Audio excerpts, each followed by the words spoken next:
Assalamualaikum warahmatullahi wabarakatuh. Alhamdulillah Alhamdulillahilladzi 'allama bil qalam 'allamal insana ma lam ya'lam. Wassalatu wassalamu ala man ba'athahu Allahu rahmatan lil alamin, Sayyidina Muhammadin wa ala alihi wa sahbihi ajma'in. Ashhadu an la ilaha illallah wahdahu la syarikalah wa ashhadu anna Muhammadan abduhu wa rasuluh. Amma ba'du. Qala Allah ta'ala, a'udzu billahi samiil 'aliim minasyaitonir rajim. Ya ayyuhalladzina amanu taqullaha haqqa tuqatih wa la tamutunna illa wa antum muslimun. Ya ayyuhalladzina amanu taqullaha wa qulu qawlan sadida yuslih lakum a'malakum wa yaghfir lakum dzunubakum wa may yuti'illaha wa rasulahu faqad faza fawzan 'azima. Fa inna asdaqal hadithi kitabullah wa khairal hadi hadi Muhammadin sallallahu alaihi wasallam wa syarrul umuri muhdatsatuha wa kullu muhdatsatin bid'ah wa kullu bid'atin dhalalah wa kullu dhalalatin finnar. Jamaah yang dirahmati Allah Subhanahu wa taala, marilah kita senantiasa meningkatkan keimanan dan ketakwaan kita kepada Allah Subhanahu wa taala atas segala limpahan nikmat yang tak terhitung yang Allah Subhanahu wa taala berikan kepada kita. Segala puji hanya untuk Allah Subhanahu wa taala yang telah menurunkan Al-Qur'an sebagai cahaya dan petunjuk keselamatan bagi manusia, penyempurna kitab-kitab sebelumnya dan mukjizat agung Nabi Yuna Muhammad sallallahu alaihi wasallam. Di dalamnya terdapat berbagai pelajaran dan hikmah yang tak terhitung. Lentera manusia di kegelapan zaman, Al-Quran senantiasa hidup dan menerangi luasnya bahtera kehidupan. Siapa yang berpegang dengannya pasti selamat, dan siapa yang lepas darinya pasti celaka. Jamaah yang dirahmati Allah Subhanahu wa taala, dan di antara ayat-ayatnya yang mulia yang termaktub dalam Al-Quran, ada satu ayat yang bisa kita ambil pesan di dalamnya, yang mana ayat tersebut berada dalam surat Al-Kahfi, sebuah surat yang disunnahkan bagi kita untuk membacanya pada hari Jumat atau malam Jumat. Sebagaimana yang dikatakan oleh Imam Asy-Syafi'i dalam kitab Al-Um, yang dinukil oleh Imam An-Nawawi dalam Al-Majmu', bersandarkan atau berdalilkan sabda Nabi Muhammad sallallahu alaihi wasallam, man qara'a surat al-kahfi lailatal jum'ah adha'a lahu minan nur fima bainahu wa bainal baitil atiq. Barang siapa yang membaca surat Al-Kahfi pada malam Jumat, dia akan disinari cahaya antara dia dan Ka'bah. Hadis riwayat Ad-Darimi. Dan juga hadis man qara'a surat Al-Kahfi fi yaumil jum'ati adha'a lahu minan nuri ma bainal jum'atain. Barang siapa yang membaca surat Al-Kahfi pada hari Jumat, dia akan disinari cahaya di antara dua Jumat. Hadis riwayat An-Nasa'i dan Baihaqi.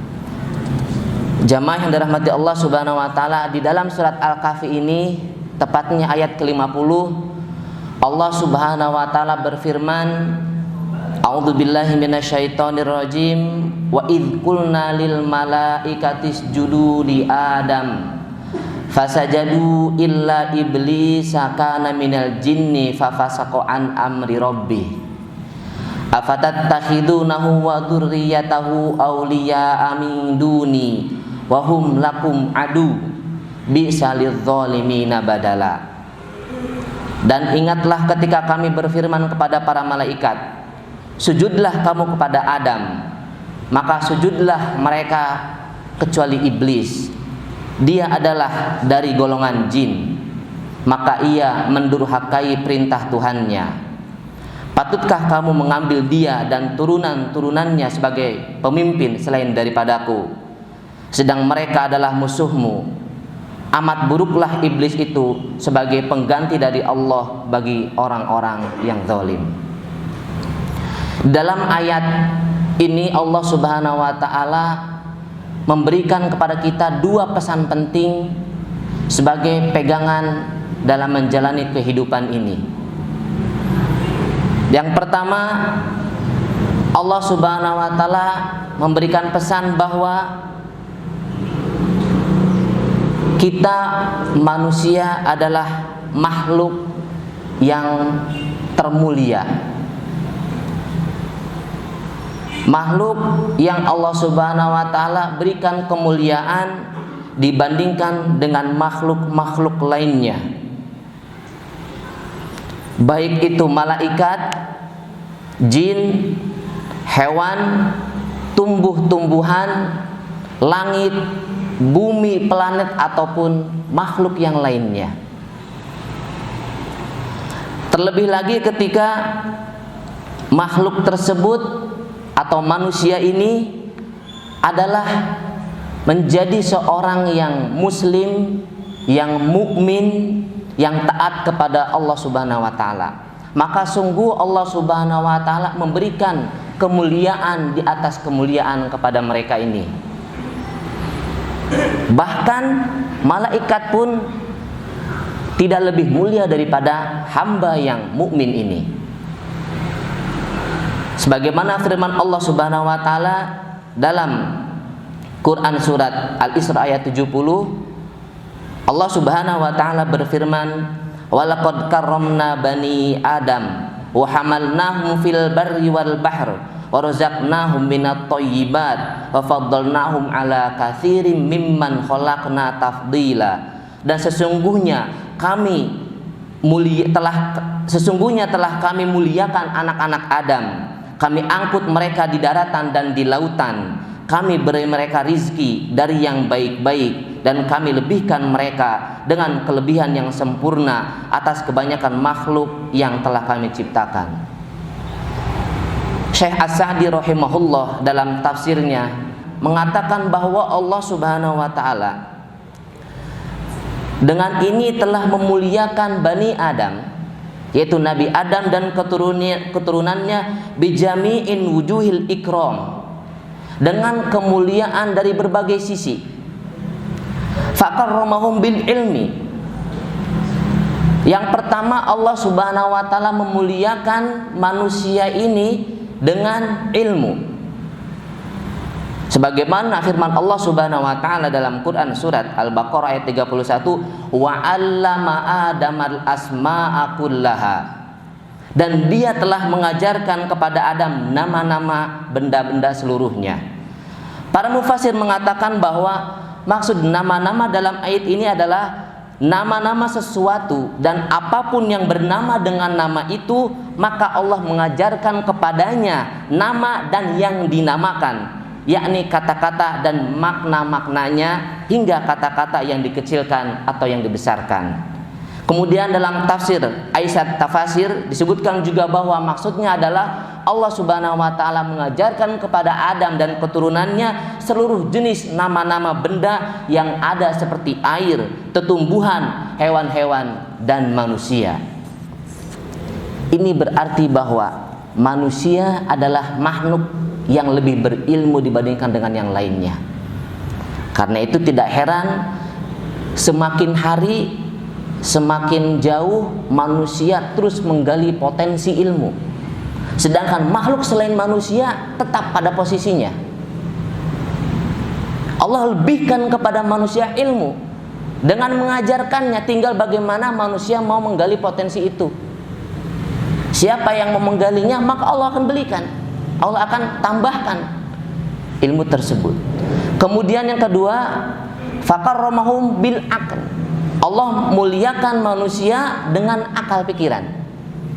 Sebagaimana firman Allah Subhanahu wa taala dalam Quran surat Ali Imran ayat 190 sampai dengan 191, Inna fi khalqis samawati wal ardi wa ikhtilafil laili wan nahar la ayatil liulil albab alladzina yadhkuruna Allaha qiyaman wa qu'udan wa 'ala junubihim wa yatafakkaruna fi khalqis samawati wal ard Rabbana ma khalaqta hadza batila subhanaka faqina adzabannar. Sesungguhnya dalam penciptaan langit dan bumi dan silih bergantinya malam dan siang terdapat tanda-tanda bagi orang-orang yang berakal, yaitu orang-orang yang mengingat Allah sambil berdiri atau duduk atau dalam keadaan berbaring, dan mereka memikirkan tentang penciptaan langit dan bumi seraya berkata, Ya Rabb kami, tiadalah Engkau menciptakan ini dengan sia-sia.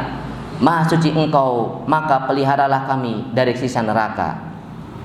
Jamaah yang dirahmati Allah Subhanahu wa taala, dan akal dalam Islam mempunyai kedudukan yang penting, mempunyai kedudukan yang agung, yang dengan akal Allah Subhanahu wa taala berikan kepadanya Al-Qur'an. Jadi Al-Qur'an ditunjukkan hanya untuk orang-orang yang berakal. Sebagaimana firman Allah Subhanahu wa taala dalam Quran surat Shad ayat ke-43, wa dzikra liulil albab, dan pelajaran bagi orang-orang yang mempunyai akal. Kemudian juga taklif atau beban syariat Allah Subhanahu wa taala bebankan kepada mereka yang berakal. Sebagaimana sabda Rasulullah sallallahu alaihi wasallam, rufi'al qalam an thalathatin, anin naim hatta yastaiqir, wa anis sabi hatta yahtalim, wa anil majnun hatta yaqil. Bahwa pena diangkat atau dibebaskan dari 3 golongan. Jadi maksudnya catatan kebaikan dan keburukan, itu berupa beban atau taklif tadi, diangkat atau dibebaskan kepada 3 golongan. Yang pertama adalah orang yang tidur sampai dia bangun. Kemudian anak kecil sampai dia mimpi basah atau baligh. Dan yang ketiga adalah orang gila sampai ia kembali sadar atau berakal. Hadis riwayat Abu Daud.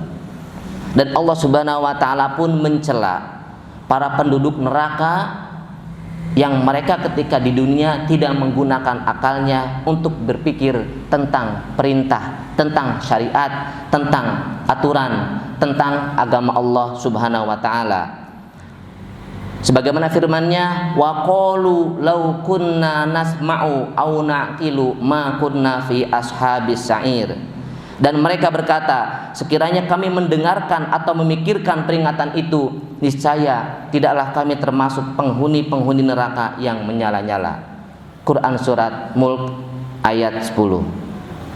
Kemudian jamaah yang dirahmati Allah Subhanahu wa taala, kemuliaan yang berikutnya yang Allah berikan kepada manusia yang beriman adalah wa irsalur rusul alaihimus salatu wassalam.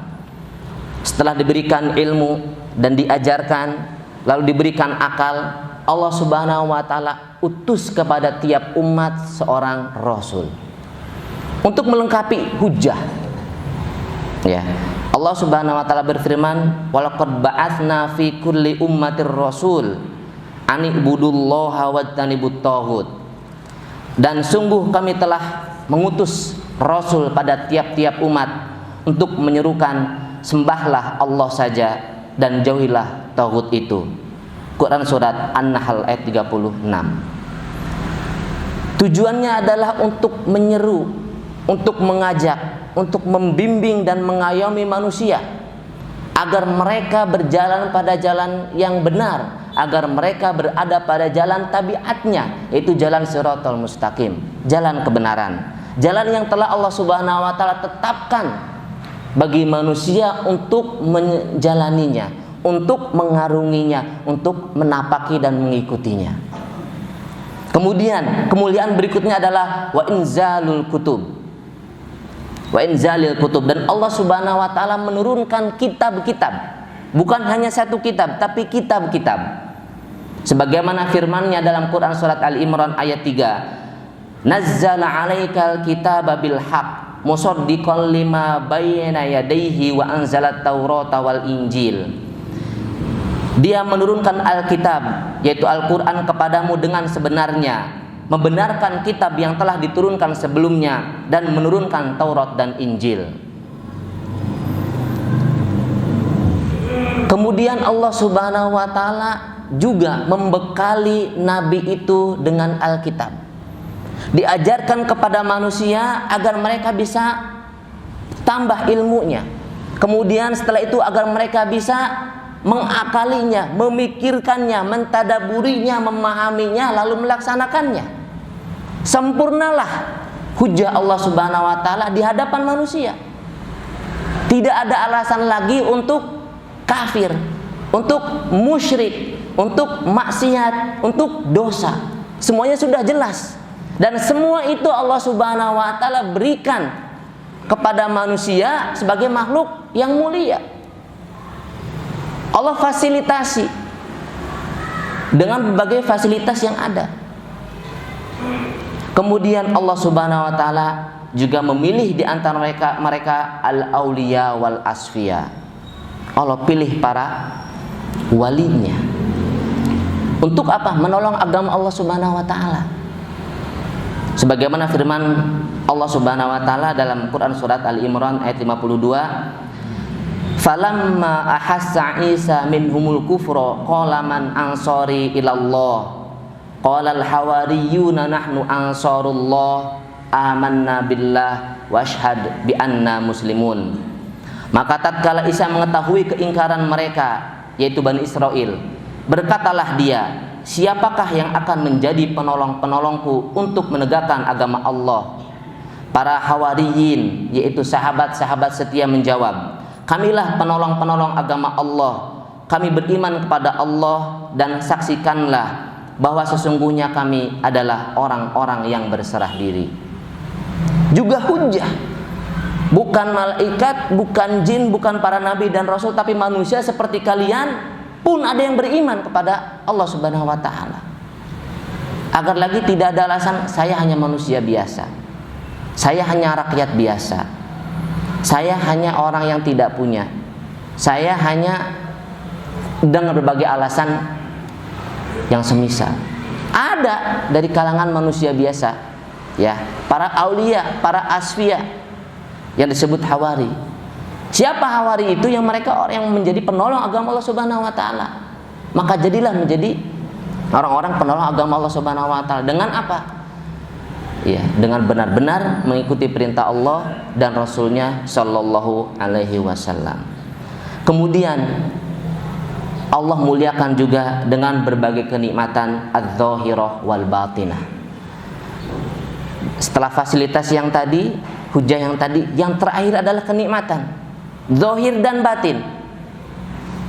Kenikmatan batin jelas, bagaimana Allah memberikan ilmu, memberikan akal, kemudian memberikan tentang iman, tentang takwa yang membuat hati menjadi tenang, membuat hati menjadi lebih sejuk. Dengan apa? Ad-din, dengan Al-Quran, dengan syariatnya, ya. Itulah kenikmatan yang hakiki. Dengan meniti jalan siratal mustaqim, itu adalah kenikmatan yang hakiki. Jalan yang siratal ladzina an'amta alaihim ghairil maghdubi alaihim waladdallin. Jalan yang telah Allah beri nikmat kepada mereka, ya, bukan jalan al-maghdub atau ad-dhal. Siapa yang diberi nikmat, kata Allah Subhanahu wa Ta'ala, mayyutillah war rasul, kembalinya ke apa? Atau Allah wa ta'ar rasul. Itulah kenikmatan yang hakiki, kenikmatan batin. Faulaika ma'al ladzina an'amallahu alaihim minan nabiyyin wasiddiqin wasyuhada wassalihin wa hasuna ulaika rafiqa. Inilah kenikmatan batin yang hakiki. Lalu kenikmatan zahir, jelas apa yang kurang di dunia ini semuanya ditanggung rezekinya oleh Allah Subhanahu wa Ta'ala. Wa ma min dabatin fil ardi illa 'alallahi rizquha wa ya'lamu mustaqarraha wa mustaudaha kullu fi kitabim mubin. Dan tidak ada suatu binatang melata pun di bumi melainkan Allah lah yang memberi rizkinya, dan Dia mengetahui tempat berdiam binatang itu dan tempat penyimpanannya, semuanya tertulis dalam kitab yang nyata, yaitu Lauhul Mahfuz. Quran Surat Hud ayat ke-6.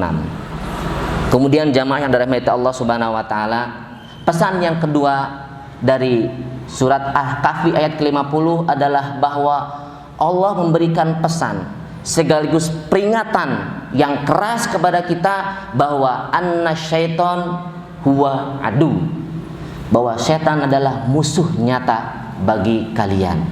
Allah Subhanahu wa taala mengulang-ulang ayat ini, mengulang-ulang pesan ini di berbagai surat, di berbagai ayat yang berbeda untuk menekankan kepada kalian wahai manusia yang mulia bahwa ada makhluk yang terkutuk sebagai musuh kalian, yaitu setan. Allah Subhanahu wa taala berfirman dalam Quran surat Al-A'raf ayat 11 sampai dengan 17, walaqad khalaqnakum tsumma sawwarnakum tsumma qulna lil malaikati isjudu li adam fasajadu illa iblis lam yakum minas sajidin qala ma man'aka alla tasjud id amartuk qala ana khairum minhu khalaqtani min nar wa khalaqtahu min tin qala fahbit minha fama yakunu laka an tatakabbaru fiha fakhruj innaka minas saghirin qala anzirni ila yaumi yub'atsun qala innaka minal munzirin qala fabima aghwaytani la'aqudanna lahum siratakal mustaqim thumma la'atiyannahum min baini aydihim wa min khalfihim wa an aymanihim wa an syama'ilihim wa la tajidu aktsarahum syakirin. Sesungguhnya kami telah menciptakan kamu Adam, lalu kami bentuk tubuhmu, kemudian kami katakan kepada para malaikat, bersujudlah kamu kepada Adam. Maka mereka pun bersujud kecuali iblis. Dia tidak termasuk mereka yang bersujud. Allah Subhanahu wa taala berfirman, apakah yang menghalangimu untuk bersujud kepada Adam di waktu aku menyuruhmu? Iblis menjawab, saya lebih baik daripadanya. Engkau ciptakan saya dari api, sedang dia engkau ciptakan dari tanah. Allah berfirman, turunlah kamu dari surga itu, karena kamu sepatutnya menyombongkan diri di dalamnya. Maka keluarlah, sesungguhnya kamu termasuk orang-orang yang hina. Iblis menjawab, beri tangguhlah saya sampai waktu mereka dibangkitkan. Allah berfirman, sesungguhnya kamu termasuk mereka yang diberi tangguh. Iblis menjawab, karena engkau telah menghukum saya tersesat, saya benar-benar akan menghalangi mereka dari jalan engkau yang lurus. Kemudian saya akan mendatangi mereka dari muka dan dari belakang mereka, dari kanan dan dari kiri mereka, dan engkau tidak akan mendapati kebanyakan mereka bersyukur. Ini adalah ayat yang jelas dari awal sampai akhir, memberikan kepada kita bagaimana histori permusuhan iblis atau setan dan sekutunya kepada manusia, yaitu dari penciptaan Adam. Ketika iblis tidak mau sujud kepada Adam sebagai bentuk penghormatan, aba wastakbaro, menolak dan membangkang dengan penuh angkuh dan congkak dengan mengatakan saya lebih baik dari dia. Dari sinilah titik mula permusuhan abadi manusia sehingga hari kiamat nanti benar-benar terjadi. Di sanalah akan dihisab antara manusia dengan iblis. Maka wajib bagi kita untuk berpegang teguh dengan Allah Subhanahu wa taala, karena pilihannya cuma dua, imma golongan setan, hizbus syaiton, atau hizbullah, golongan Allah Subhanahu wa taala. Tidak ada keduanya. Dan Allah Subhanahu wa taala sudah menerangkan ini, ya, inna syaitona lakum adu, bahwa sesungguhnya setan adalah musuh bagi kalian, fattakhiduhu, ya, adu, jadikanlah dia musuh, sebagaimana firman-Nya dalam Quran surat Fatir ayat ke-6. Karena itu jamaah yang dirahmati Allah Subhanahu wa taala, jagalah diri kita. Jadilah kita menjadi makhluk mulia. Jadilah kita menjadi makhluk mulia di antara makhluk termulia. Caranya adalah meningkatkan keimanan dan ketakwaan kita kepada Allah Subhanahu wa taala, sehingga Allah Subhanahu wa taala akan menjadikan kita sebagai hamba-Nya, sebagai golongannya, dan menjaga kita daripada tipu daya atau makar setan untuk menjadi temannya di hari kiamat nanti. Demikian jamaah yang dirahmati Allah Subhanahu wa taala yang bisa disampaikan pada kesempatan yang berbahagia ini tentang pesan Allah Subhanahu wa taala yang terkandung dalam surat Al-Kahfi ayat 50. Mudah-mudahan Allah Subhanahu wa taala memberikan taufik dan hidayah kepada kita semua, sehingga Allah Subhanahu wa taala menjadikan kita sebagai hamba-hamba yang bersyukur, yang taat, dan yang senantiasa istiqomah di jalannya sampai dengan hari kiamat. Aqulu qouli hadza wa sallallahu ala nabiyyina Muhammadin wa ala alihi washabbihi ajmain wa akhiru da'wana alhamdulillahi rabbil alamin. Assalamualaikum warahmatullahi wabarakatuh.